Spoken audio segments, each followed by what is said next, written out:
هو ايه تشات جي بي تي ده؟ هو ليه الناس كلها قلقانه وخايفه وعماله تقول تشات جي بي تي هيخرب بيوتنا وعمل الحاجات دي؟ طب تعالوا بينا نشوف كده. تشات جي بي تي ده هو تشات بوت معمول من شركه اسمها اوبن اي اي، والفكره ان الشات بوت ده مش اي تشات بوت انت اتعاملت معاه قبل كده. ده ذكي جدا جدا، والارتفيشال انتليجنس اللي فيه ذكي بطريقه تخض، طريقه تخوف، طريقه ممكن تشقلب الدنيا خالص. يعني في ناس فعلا استخدمت الشات بوت ده علشان تحللها امتحانات، في ناس استخدمته عشان تكتب لها سكريبت الفيديو، في ناس فعلا عملوا كده، وفعلا الموضوع مبهر. يعني هو مش حاجه مثلا اللي هو بيساعدك، لا هو ممكن يكتبها من اول سطر لاخر سطر وما تبقاش حتى محتاج تغير فيها، ومحدش ياخد باله اللي انت واخدها من حد. هو يقدر يبقى شبهك، فدي حاجه مرعبه جدا. والمشكله ان الشات بوت لحد دلوقتي، او الحاجه اللي انت بتستخدمها زي سيري مثلا، هي بجد يعني مش ذكيه. يعني انا مثلا قلت لسيري في مره مثلا انا عايز اكل شاورما ابو رامز، كل اللي قالته لي I cannot understand you، انا مش فاهم انت عايز ايه يعني صعب عليا الكلام ده. لكن لو رحت لتشات جي بي تي ممكن يرد عليك. انا مجربتش الصراحه، بس دي فكره لذيذه نجربها يعني. طيب انا الفيديو هقسمه ايه هو تشات جي بي تي واتعمل ازاي، دي حاجه تكنيكال. لو انت مش انترستد في الكمبيوتر ساينس انا هخش شويه في الحته دي، فانت ممكن تعمل سكيب للحته دي. والجزء التاني انا هخش اتكلم ليه بقى بيشقلب الماركت، وايه اللي ممكن تتوقعه، وايه اللي الشركات بتعمله دلوقتي عشان تبقى فاهم ويبقى عندك معلومات وتعرف تسيع على اصحابك يعني. طيب ازاي اوبن اي اي عملوا تشات جي بي تي؟ لو انت حد من زي حالاتي بتحب الذكاء الاصطناعي الارتفيشال انتليجنس فده هيعجبك. في حاجه في الذكاء الاصطناعي اسمها RLHF reinforcement learning with human feedback. وفكره الموديل ده ان هو ليه علاقه بحاجه اسمها الهيستوري، الماضي، طريقه الكلام. يعني مثلا دلوقتي احنا في حديث ما بيننا، انا مثلا قلت لك انت ساكن فين، فقلت لي انا ساكن مثلا في مصر، قلت لك طب انت فين في انهي مدينه، فانت عارف من الهيستوري اللي انا سالت سؤال اللي قبل كده اللي انا قلت لك انت ساكن فين، فانت قلت لي البلد مصر، فانت بقى هتاخد من الهيستوري دي ده هيأثر على الانبوت اللي انت الاوتبوت اللي انت هتطلعه. فهي دي فكره الانفورسمنت ليرنينج. وبعدين فيها هيومن فيدباك، ده حاجه اسمها سوبرفايزد ليرنينج، ان انت في حد بيقول انت ماشي صح ولا غلط. يعني انت بتطلع اوتبوت وحد بيقول لك اه مثلا الاوتبوت ده صح، لا الاوتبوت ده غلط، وانت بتبتدي بقى تتعلم من الاوتبوت ده. واللي حصل ان هم جابوا داتا سيت كبيره قوي قوي قوي، جابوا ناس عملوا لهم هاير. الناس دي شغلتهم ان هم هيبقوا اليوزر والاي اي اسيستنت، وان هم بيعملوا ريتنج لكل كونفرسيشن بيحصل، والحاجات دي عملوها الاف المرات. والداتا سيت دي داتا سيت كبيره قوي قوي بتستخدم الانترنت. وخد بالك من حاجه، كل ما الداتا بتزيد كل ما الذكاء الاصطناعي بيبقى اذكى. فاللي حصل ان هم فعلا مع كل ده مع بعضه خلى تشات جي بي تي يبتدي يفهم الهيومن بيهيفير، الانسان بيتكلم ازاي وايه النتيجه دي. بعدين الخطوه اللي بعدها عملوا حاجه اسمها ريورد موديل للرينفورسمنت ليرنينج، ان هم خلوا ان انت في حاجه اسمها مكافاه للاوتبوت اللي انت بتطلعه. اللي حصل ان هم كانوا بيخلوا تشات جي بي تي بيطلع اوتبوت، وبعدين بيجيبوا نفس الكونفرسيشن اللي حصلت دي، بيقولوا المفروض ايديلي او اللي صح المفروض يحصل من الكونفرسيشن دي ده الاوتبوت بتاعها. وابتدوا يقارنوا الشات جي بي تي باللي هو بيطلعه، ولو عمل حاجة صح بيدوله زي مكافأة، لو عمل حاجة غلط بيعاقبوه.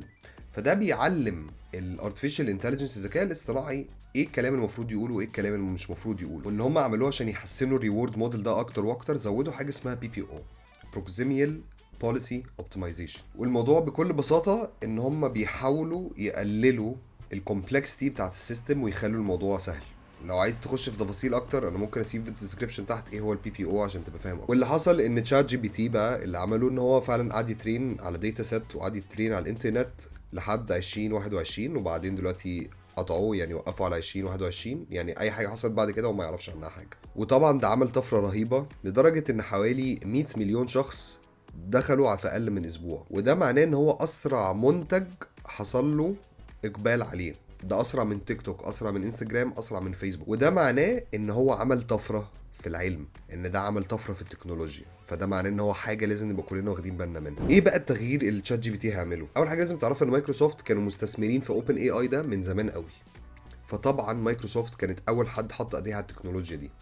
واول ما تشات جي بي تي ده طلع والناس ابتدت تتجنن عليه، راحت مايكروسوفت رزعت فلوس تانية واشترت اوبن اي اي. وقرروا ان هم هيستخدموا تشات جي بي تي ده وهيعملوا انتجريشن مع البينج اللي هو بينج سيرش بتاعه. فده معناه ان السيرش انجن الحقيقه زي جوجل والحاجات دي هتتغير تماما. وطبعا مين اللي اتضايق ومين اللي بقى خايف عشان في حاجه هتتغير؟ ملك السيرش انجن جوجل. فهنا معناه ان في حرب كبيره قوي هتحصل ما بين مايكروسوفت وجوجل على السيرش انجن. وفعلا ده اللي ابتدى يحصل دلوقتي. جوجل بتحاول تستخدم تكنولوجي اسمها بارد اي اي، بيحاولوا يقلدوا تشات جي بي تي عشان يخلوا السيرش انجن برضو سريع وذكي وبيعرف يعمل الكلام ده. عشان يعرفوا ينافسوا بينج ويعرفوا ينافسوا تشات جي بي تي. والفكره ان انت لو شفت الشات جي بي تي يقدر يعمله، هو الموضوع مذهل. يعني انت مثلا دلوقتي بتدور على ارتكل على الانترنت، ليتس سي اللي انت مثلا بتدور هاو تو ستارت ا بزنس. الفكره اللي انت بدل ما هتقعد تفتح صفحه وتقعد تدوس على لينك، انت الشات جي بي تي او الارتفيشال انتليجنس هيبقى هو بيدور على الحاجات دي كلها وبيطلع لك سمري، بيطلع لك ملخص. ممكن مثلا تديله بي دي اف، والبي دي اف ده بتقول له لو سمحت لخصه لي، وتقول لي الكي بوينتس المهمه في البي دي اف ده، وده اللي فعلا هيعمله لك. الموضوع هيختلف، وكمان هيختلف من السيرش انجن ازاي هيعملوا فلوس، لان جوجل مثلا كانت بتعمل فلوس من الاعلانات، والاعلانات دي كانت دايما بتطلع في السيرش، فهم ده اللي بيعملوا عليه فلوس. انت الموضوع ده بقيت خلاص مش محتاج تدوس على اللينك، انت ممكن تعرف السمري.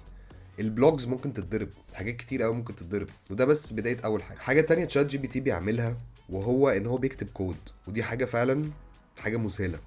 يعني هم فعلا اوبن اي اي، انا هسيب اللينك في الديسكربشن تحت، كانوا جايبين اكزامبل، جايبين مثال اللي هم بيعملوه، وفي لانجوج بتاعت كتابه اسمها جو، وهم مدين له اكزامبل كود مكتوب، وبيقولوا له لو سمحت يا تشات جي بي تي الكود ده مش شغال، ممكن تقول لنا ايه المشكله اللي فيه. هو راح سالهم طب ممكن تفهموني الكود ده بيعمل ايه، فهو ردوا عليه قالوا له الكود بيعمل كذا كذا كذا. فقال لهم بصوا انا مش فاهم بالظبط الكود ده بيعمل ايه، بس انا حاسس ان في حاجه هنا مثلا مش شغاله، وقال فعلا الغلطه فين. يعني انا بكتب جوه، انا عارف جوه كويس، فهو فعلا قال حاجه ممكن تحصل، وقال ان دي ممكن تبقى المشكله، وبنسبه كبيره جدا هي دي الحل للمشكله.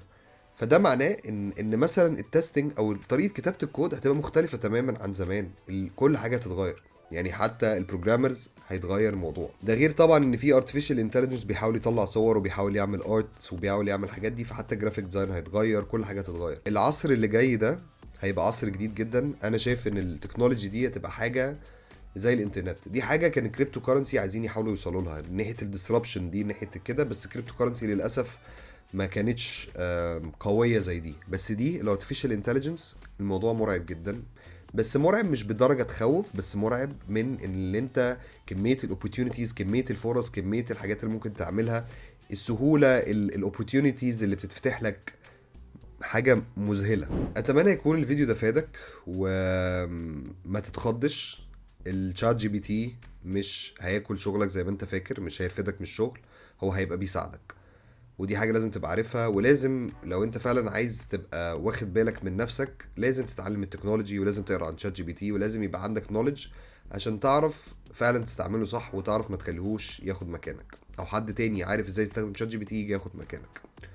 هو مش هيبقى شات جي بي تي بس هو فتح المجال. يعني انت عموما الارتفيشال انتليجنس ده هيبقى جزء لا يتجزأ من حياتنا، زي الانترنت دلوقتي، زي ما انت شايف الفيديو ده ثرو الانترنت. وهسيب هنا فيديو قصة تويتر، اتمنى الفيديو ده يعجبك، واشوفك في فيديو جاي ان شاء الله.